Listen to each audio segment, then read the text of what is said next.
আলখোলা থানার যাদবপুরের মোজার আলী লিয়াসুল মলিকপুর হাট থেকে গরু কান্তিপার স্টানে নিয়ে এসে খাড়ো করেছে। আর গরু এই মুহূর্তে ঝাটকা মেরে পালাচ্ছে, অন্যদিকে টাপ মেরেছে। গরুর রং হচ্ছে সাদা, গরু হচ্ছে হাসা।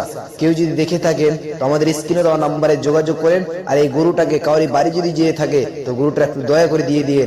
যাদবপুরের মোজার আলী এই গরু নিয়ে আসছিল মলিকপুর হাট থেকে এই বেচা কিনা ব্যবসার জন্য।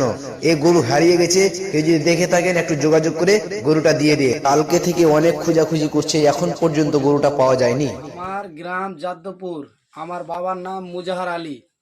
আজকে সন্ধ্যাবেলায় মগরবের পর আমার বাবার গরু পালিয়ে গিয়েছে, নিখোঁজ হয়ে গেছে। তো কেউ যদি পেয়ে থাকেন আর কাউরে বাড়িতে যদি যায়, কেউ যদি দেখতে পাও, তাহলে আমাদের নম্বরে যোগাযোগ করবেন। আমাদের গ্রাম যাদবপুর, আমার বাবার নাম মুজাহার আলী, আমার নাম মিঠুন। মোবাইল নাম্বারটা মোবাইল নাম্বার 96 14 91 37 18। কি রঙের গরু? গরুর রং হচ্ছে সাদা। গরুটা আছে হাসা, হাসা গরু, সাদা।